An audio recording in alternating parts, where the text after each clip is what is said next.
Disclaimer, I do not dislike CinemaSins, and that is not a lie. For my next Everything Wrong with CinemaSins video, I'm going to be seeing their video on A Bug's Life, and I would like to give another shout out to Mason J.W. Myers for requesting this video. Enjoy the video, everyone. Disney uses the same logo intro they used for Toy Story, giving me a nostalgia boner for a much better movie. Jeremy makes an inappropriate comment, cliche. It takes place on an island on what appears to be a dried up riverbed, which makes me wonder where the river is. Is there a drought? If so, why is the surrounding foliage still so green? You do have a good point there, but I'm just wondering out of curiosity, why are you seeing a Spanish version of this film? The late 90s was a weird era when there were basically two different movies for every story. Dante's Peak and Volcano, The Truman Show and Ed TV, Without Limits and Prefontaine. I mean, two f***ing movies about Steve Prefontaine? Well, here's A Bug's Life, not Ants. But what do all those movies have to do with this movie specifically? Ants, of course, are an absolute nightmare. There's a reason this story takes place outdoors. If it was set in a house, the viewer would definitely want all of them dead. Take that, baby Hayden Panettiere. But this movie is from the perspective of the bugs and features no humans at all, so why is this a sin? Instead of just piling up the offering on the ground in front of the anthill, the ants decide to precariously stack the grains onto a leaf held up by one large rock that's held up by 9 small rocks right next to a cliff. And without that, we wouldn't have the conflict of Flick accidentally knocking the food into the water, which is the main thing that this movie hinges on. This is nothing compared to the twig of 93. Island ants somehow measure time by human scales and know a special time known as 1993. So an ant being able to talk is fine, but said ant being able to have knowledge just like a human is going too far. Okay then. She's got enough on her plate already. Training her daughter. Oh, yes, Princess Ada, the poor dear. Aggressive expositional emphasis. Well, how would we know who Princess Ada is as a character and that she's taking over when her mom retires without this exposition, Jer?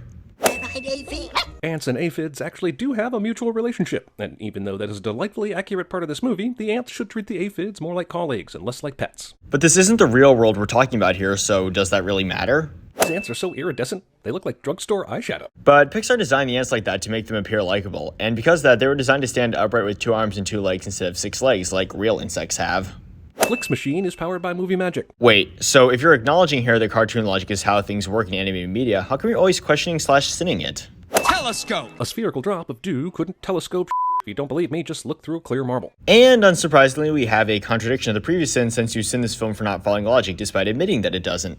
I'm beginning to think nothing I do works. No, your inventions all work. It's just that no one gives a Which is exactly the point the movie's making, and it establishes Dot as the first ant to believe in Flick, so how is this a sin? These ants have discovered the illuminating power of fluorescent mushrooms that definitely exist.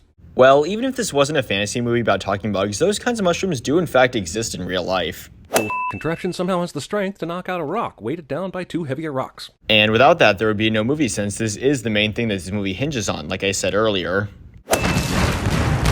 It's convenient for the grasshoppers that the ants' large gathering room isn't any deeper into the earth. Yeah, so... One of those circle of life kind of things. A little Disney cross-promotion for you. See the previous sin.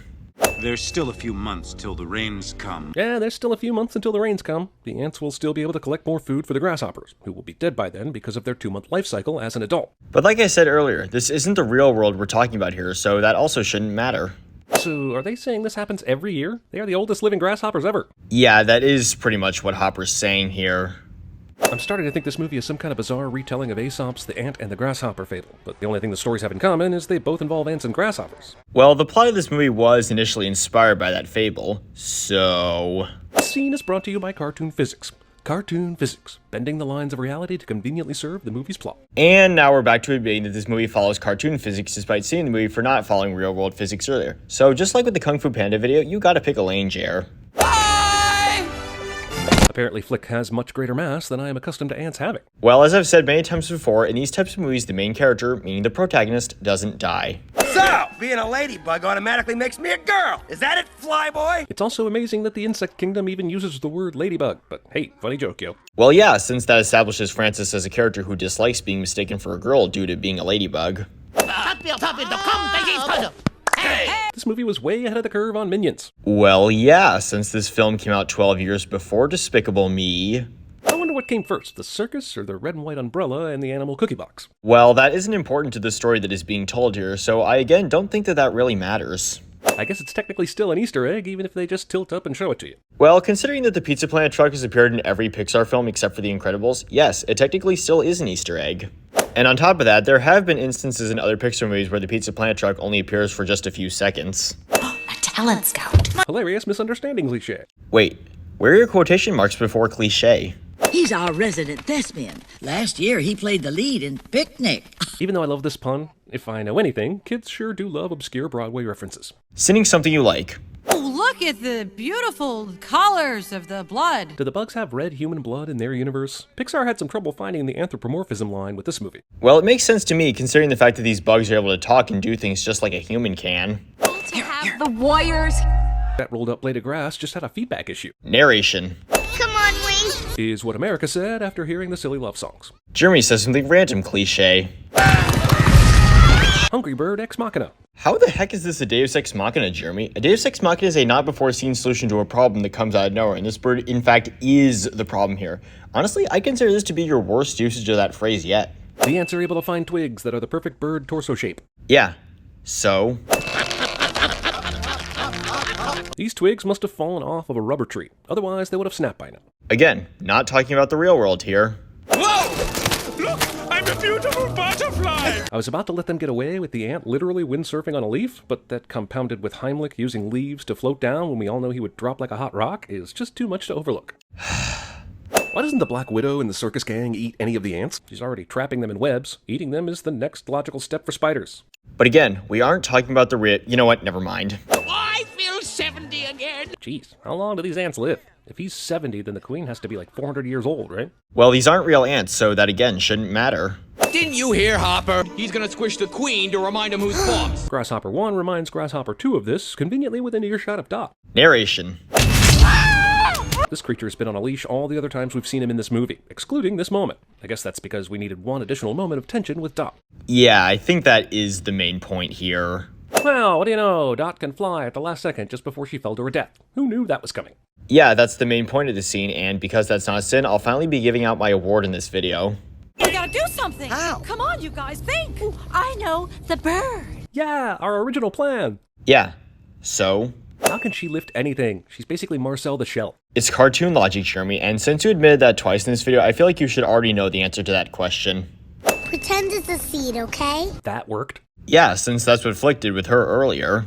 I know Flick doesn't have much of a choice at this point, but he seems confident that this team of second graders will be able to fly this bird. Yeah, and they end up being able to fly the bird, so... We're going to isolate the music here. Majesty! Does anyone else hear them playing the music from the opening sequence from Aladdin during this bit? Majesty! This is like the third reference to another Disney movie we've seen. How much synergy do they need? I'd argue that the opening music in Aladdin is different, and this is what it sounds like.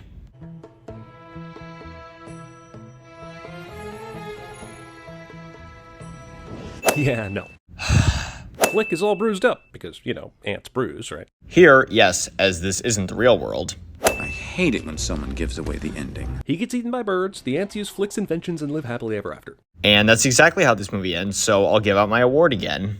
I'll get more grasshoppers and be back next season. Because I was apparently created in a lab and possess a tortoise gene of some sort that keeps me alive for years and years. Again, and for the final time, this isn't the real world that we're talking about here. Oh, hello, Bird Ex Machina. Coming in twice now, I see. Say hi to the Eagles for me, will you? Well, since we already saw this bird early in the film, like you just said, that means that it is, again, not a Deus Ex Machina. Remember, a Deus Ex Machina is an unexpected solution to a problem that comes from nowhere without having been established already. They didn't do this before, and this may explain how they navigated that ravine, but it doesn't explain why they were driving on the ground in the middle of it, if Tim could do this all along. And besides, he can't. That noise. Says that he can't while showing that he can. Classic. And here's the end result, everybody. This in total was 454, and the sentence will be eaten by a bird. Thank you for watching, everybody, and have a nice day.